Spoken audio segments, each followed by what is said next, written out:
Intrepid viewers, so good to see you. Dr. Lena Rodriguez coming to you from Tuesday morning. Now, I've done a lot of collaborations in the last few days, so if you want to find out about extreme weather events or whether Purdue or Kemp will get up, or what's happening with Gavin Newsom's attempt to use the Texas type law for assault weapons, please go to Jen Lynn's channel where we all got together. I also did another collaboration on Hogarth's channel. But today I want to circle back to the PowerPoint. It's another dimension, isn't it? The dreaded PowerPoint. And it was compiled by Philip Waldron, I think, General Philip Waldron. How to have a coup follow these steps, how to deny democracy in action. Listen to what this PowerPoint has to say. It, I'm hoping, is the smoking gun, because really something has to be done. Now, he's not the first. We have, of course, had General Flynn, who waltzed around the country for 4 years going, lock her up, lock her up. Okay, meaning lock up the legitimate opposition leader and contender for the role. And he didn't even get a smack on the legs for that. Now, before you write in, yes, he's retired, but he should have been called back to active service and court-martialed. But was he? No. Even when he was sprung and admitted to being a foreign operative, getting paid for hauling someone back to be tortured and killed in another country, went to jail, got pardoned by the Yeti.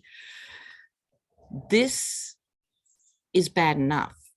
But this other development now with another ex-general, having laid out the coup, I hope they've got his email on speed dial and are calling him back to court-martial him, but I suspect they're not, because the system just has to start kicking in here, kicking in. So I want to have a really good look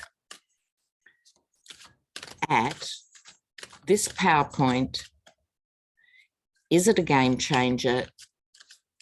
Is it something that really cuts through or not? Okay. Okay, so let's have a look. And apparently it was seen by a number of senators. It was shown again and again. Now, here we go, the PowerPoint, the PowerPoint. PowerPoint, how to overthrow democracy, a go-to guide. Insurrectionist Manual, it should be called. Okay. Let's look. I hope you can see this because I'm outside. Oh.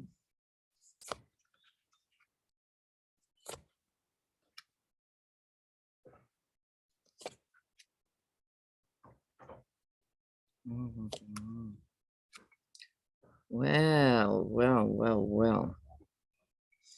Look, at the center of this is a card. This is deceptive, this card. Normally, it's a benign little card talking about a longing for the past and the way things were, right? But I think it has much more importance here, because this idea that things were all right before, they were certainly better than they are now if you weren't black or brown, but this is not the answer. The past is not the answer, because America is being challenged in a brand new way. So if the country responds by trying to take the dignified, strictly legal pathway laboriously, step by step, it's not going to cut it. Right, so at the root of the issue, this is judgment. It's the judgment call, not just on the Dems, not anything. This is about history will judge Americans for this time, not only those who did bad things and hopefully tried and failed to overturn democracy. Everyone will be judged by their response to that attempt. This has always been my Wake Up America card, and I can't stress everyone, because I know my intrepid viewers are really smart, caring people, to find a way to contribute to trying to stem this tide in some way. This is a really important call for America to realize it's actually on a knife edge, right? And how people react by now, I mean now and between now and 22 and now and 24. It requires everyone to step out of the comfort zone, symbolically coming alive again, symbolically stepping forward. Right. Now, the energy over the issue is the Emperor. This is the Yeti, yes, but it's also everything he represents. So the Emperor, when it's a good placement, the Emperor can be someone who looks after people. But if we look through history, emperors have been megalomaniacs. And so he fits the mold. And unfortunately, so many people, and we're not just talking about the MJTs and the absolute woof maddies, we're talking about people assuming the system will hold, or worse, people assuming they can serve the emperor and that is serving the country, but it's not. Now, do not get disheartened at this point. The angel of temperance. So I see this as the Dems, who I've got no doubt are doing a massive amount of work behind the scenes that we do not see. We have to trust that, everybody. They have now interviewed, I've heard as many as 300 people, meaning they have the pathway. It's the pathway. This is the card of walking away. Let's hope too many people don't get to walk away, but some will if they tell the truth. And this can stabilize the country. This is about balance and harmony, but not out of the woods yet. A strong woman's coming here. I just got a flash. This might be Liz Cheney. I mean, don't forget that on paper, she's still the other half of bipartisan. I've never been a Liz Cheney fan. I'm sure you haven't. But you know what? She has a different role now. She has been called to be the voice of reason in this. I think this is Liz Cheney will embark upon trying to interpret what is happening to the middle Republican base. As it is, 2/3 of Republicans support these violent, virulent nutcases, and she has to appeal to the others. It's really, her role is massively important, so important. Right. Okay, so let's go a bit further with that, the PowerPoint. To me, that was laying the background. Will the PowerPoint change things?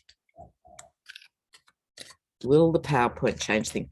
The problem is the Dems are hard workers, but they're bad messengers.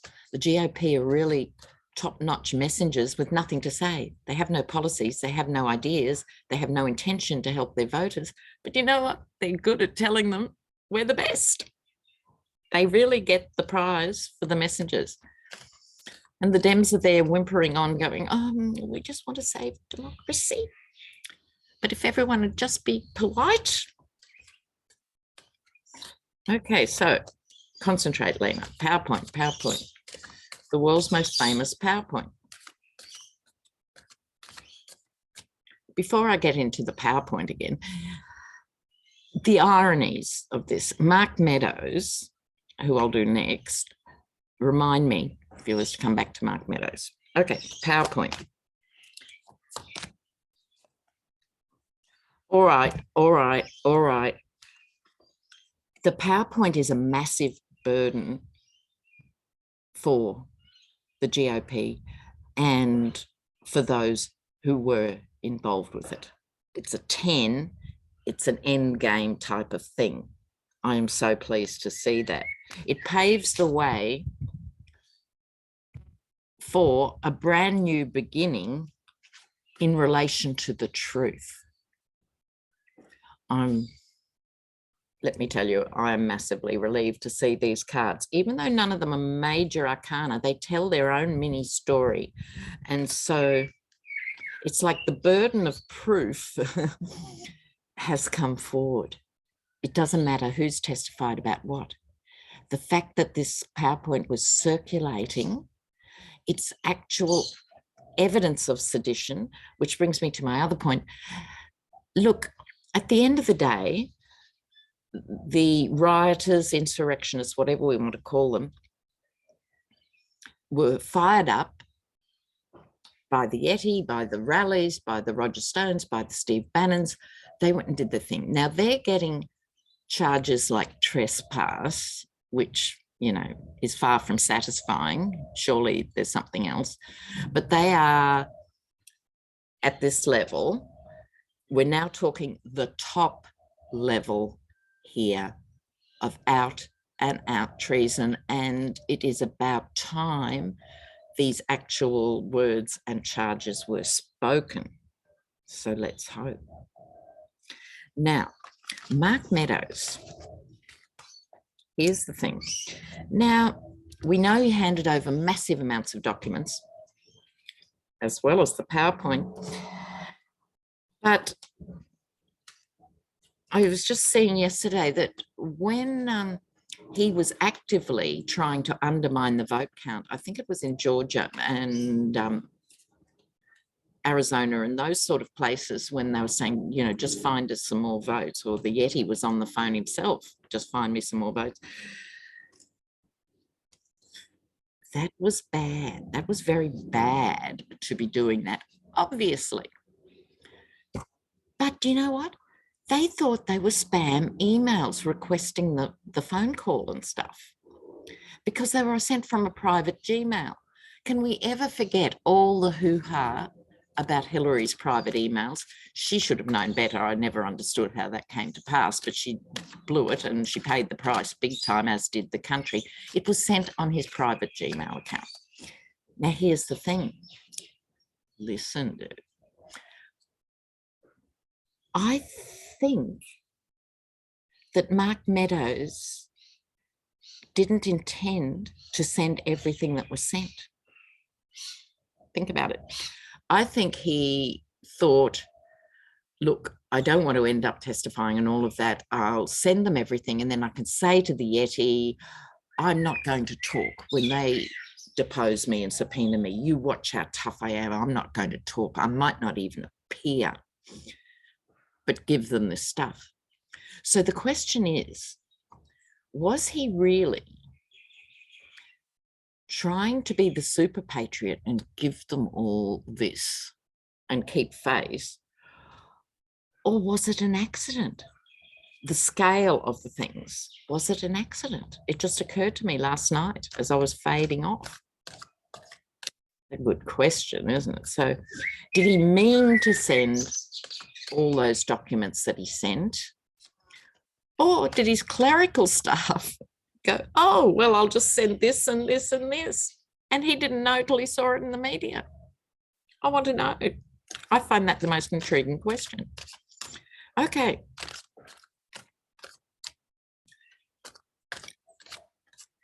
Was Mark Meadows being patriotic when he submitted this or not? Was he patriotic?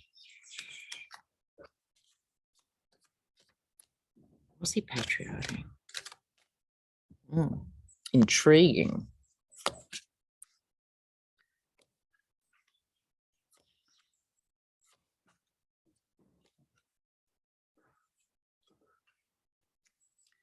Ooh, deeply mysterious cards, everyone. Front and center front and center, high priestess, hidden agendas. So I think he did have a hidden agenda. I do. But this is a bit tricky. This is holding things close, you know, not wanting to release the money, the news, the everything. So I think his intention was to put out certain things, because behind this, he was thinking, I could have quite a comfortable life represented by this card, right? And so on. If I do this right, if I get this balance right, I can go on to become a big player in American politics if I get this right. But it's hard to get things right. People are fighting in a circle. I think this is GOP fighting in a circle, right? And the panic that must be behind the scenes. And that reinforces why this is so unclear, because it's like, if people fight in this fashion, round and round, there's no clear winner. Mark Meadows wants to be a winner. And a winner now might mean a great life and a future in American politics, or a winner might mean just staying out of jail. I think it's a sliding scale of what is a winner. Round and round. This is also internal conflict. He reflected on things with the hermit, right? He did think about this, and I'm sure discussed it with his lawyers, and thought, I'll just give them enough to illuminate what's going on. I drew another card here, the Three of Wands over the water. I think Mark Meadows, as Chief of Staff, was aware how much foreign intervention was going on while the Yeti was in the White House. And I think he was vaguely disturbed by that. I'm not making Mark Meadows out here to be a good guy. Please don't misunderstand me, intrepid ones. But I think that's what tipped him over the edge a bit to comply at all with this amount of documentation. But I also think more was sent than was intended. Now, what America really needs, we were talking about this, I think, with Johnny and Becca on Jen Lynn's, on our collab. America needs another John Dean. Was John Dean, I think John Dean was the Watergate guy who finally sat down and told the truth, right? Now, what is desperately needed here at this critical juncture in American history is a new John Dean. And by that, I mean some heavyweight in the GOP who's going to say, okay, I've been part of this process for the last 4 years. I've turned a blind eye to all these transgressions. I've nodded in all the right places. I've put my country in peril and on the road to authoritarian oligarchy, and now I'm coming clean. It needs a John Dean. Will the Jan 6 Commission find a John Dean or not? Will there be the equivalent of John Dean? Someone who will speak up from the inside. From the inside. Will someone step up?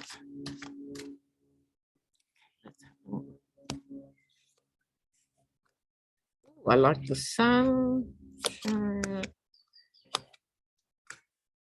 King of Pentacles. Oh, the Emperor. God, he has such a stranglehold on them. I think people want to, sorry, let me clarify this. I think people want to do the right thing. There are enough of them, not a lot, but enough who want to do this, who want to go forward.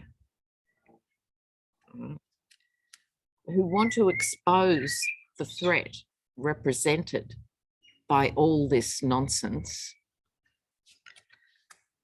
but they've taken money themselves and they owe the emperor in some way. So my answer, I can't bear to think no one will speak up at this critical time in American history. So I'm going to say yet, won't be the Yeti. So they've have to expose themselves, excuse me, because they've already taken money, whether it's from Russia or the NRA or whatever, they have to expose the lot, and they'd have to have a really good plea deal to go forward. But at the moment, they're still afraid of this man. Where is the real courage, America? Okay, now, before I'm done here, I just want to offer my sincere sympathies to Kentucky and the other states that are impacted by those terrible, terrible, terrible tornadoes. And I grew up in a place that had that sort of extreme weather. And this is another dimension. So I'm just going to ask here, which we do after every natural disaster, will this, it's funny, isn't it? Will this make the difference? No. Everyone's upset for a month and then it goes back.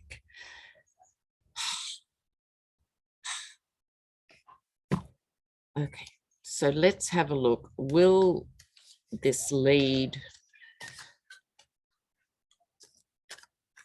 to a better understanding of why we need better infrastructure everywhere? Like Australia, you've all heard about the submarines, of course. We're buying these ridiculous submarines in 20 years' time. And the threat to Australia is bushfires. We should be buying 10 Elvis helicopters that put out bushfires. Every state could have one or two, and then they all rush to each other's aid. That would be money better spent. But no, we have this fantasy we can keep China at bay with a handful of submarines. And my next video, I must write that down, is who is the real threat to America. That is going on. And I want to talk about that. Okay, so weather events, what's happening? Will people learn? I guess what I'm also asking is, will the people of Kentucky actually realise, because everyone rushes onto local television, says we're there for you, hearts and minds and all of that, and then you see interviews with people 6 months later and 12 months later, and they're still in trailer parks because their homes haven't been rebuilt. We see that everywhere. Don't think that's just American, but it's a very common pattern, you know, at federal level and state level. We're there for you, we're there for you. And then they're not there for you. So how is Kentucky going to respond long term? Will this make a difference? Let's have a look.